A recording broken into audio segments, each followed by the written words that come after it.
Welcome back to this week's episode of Is It Worth It? The only show where we risk life, limb, and sanity to answer gaming's most burning questions. Like, is hunting giant gem-encrusted insects a solid money move, or just shiny nonsense? Arachnophobes be warned, today's topic has more legs than a millipede marathon. Also, don't forget to like and subscribe so you don't get ganked by the YouTube algorithm. Trust me, it's sneakier than the fastest spider on Earth, the Moroccan flick-flack spider. In this episode, we're diving mandibles first into the crystal critters of Albion. We'll break down the three glimmering goons, the crystal spider, crystal beetle, and crystal cobra, why you should hunt them, and how to make more silver than a dwarf in a coin factory.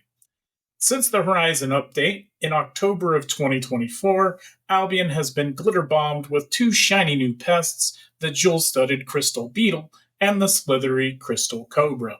The age-old crystal spider is also still around. Each one drops sparkly loot, including artifacts for crafting, silver bags, and black market goodies. Basically, these are loot pinatas with a serious attitude. The Horizons update made these crystal creatures spawn more often, but also nerfed their loot a bit, because of course it did. And then in Rogue Frontier Patch 5 on April 7th, Albion's devs decided to reduce the might and season points from these critters, which does make sense given the seasons are now 1 month shorter. To maximize your bling, zone quality is your best friend. Higher quality zones equal better loot. That's just basic math, or magic. Head to Tier 7 Quality 4 zones or higher for the best results. You can check the zone quality by opening the map, looking at the top left corner. It's like checking the Yelp rating for danger. And party size matters too. Solo a crystal beetle and the loot's sadder than a wet paper bag. But roll in with a crew of 5, and now we're talking 800,000 silver to 2 million silver per kill, with the occasional mega drop worth 5 mil or more. And that's because crystal creature difficulty and loot scales based on party size. You can also roll into battle with just a T7 set. Bring an incubus mace, bolt casters, one-hand fire, one-hand curse, and your favorite holy healer. I'm a Hellfall fanboy myself, but if you've got another holy healer you trust with your virtual life, go for it. This comp lets you not only smack crystal critters, but also gank solo camps, gatherers, and rival spider squads. Just don't pick fights with an actual fight group unless you're feeling particularly spicy. Because energy matters, your one-hand fire should slap on a druid cowl for PvE and carry a swap set for PvP. DPS should be in druid robes, healer in royal robe, and everyone should be riding a T5 armored horse, because these mounts are tanky and your loot's light. Also, it's hard to gank someone who rides like a medieval tank. Alternate DPS options, Blazing Staff, Whispering Bow, and Hellspawn. Others work too, but those are my shiny favorites. Each crystal creature has its own wacky personality.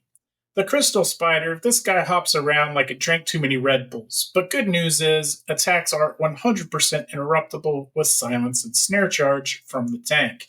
Easy peasy, 8-legged squeezy. The crystal cobra, you need to tank this facing away from your squishies. DPS should also keep moving unless they want to get zapped in the next week. If a red cone appears, just have the tank moonwalk in a circle while keeping the cone pointed away from friendlies. For the crystal beetle, this one's a disco bug. When it flaps its wing, energy orbs appear, which will start going towards the beetle. Each of the party members needs to grab these orbs before they reach the beetle, or risk getting nuked by a lightning fart. Also, move the beetle off of the red circle when it appears to reduce incoming damage. Bring calming potions, 3.2s are fine, just in case a hostile group crashes the party, you want to be able to leave and not get turned into a loot pinata yourself. From my many hours doing this, the silver per hour usually hinges on whether RNG gives you a good T8 artifact or not. Stuff like the Facebreaker or Hellion Jacket can turn a mess session into a payday. Your average haul is about 15 million for 5 people over the course of an hour. It's 3 million per hour each. Not bagged for bug hunting. I also like to check T7 and T8 group camps for maps and run the group boss layers for extra loot.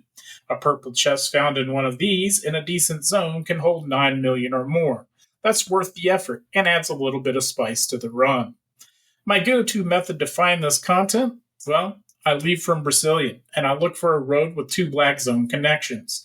These are always Tier 6 crossroad zones within the roads of Avalon, and from there I map out any T7 quality 4 or better zones nearby.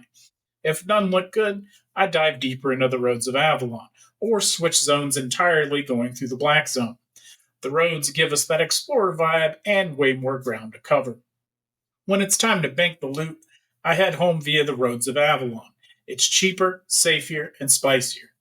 Trash any artifacts that are under 5,000 silver in value. It ends up costing more to bring it home than it's worth. That's why you'll see bags of junk on crystal corpses with people ditching the digital garbage. Now that you're fully prepared, get out there and hunt some sparkle beasts. Let me know what you find in the comments. Bonus points for weird drops or epic fails. Don't forget to like, subscribe, and hit that bell so you don't miss out on any more shiny shenanigans. We'll see you next week, and remember, if it glitters and tries to kill you, it's probably worth farming.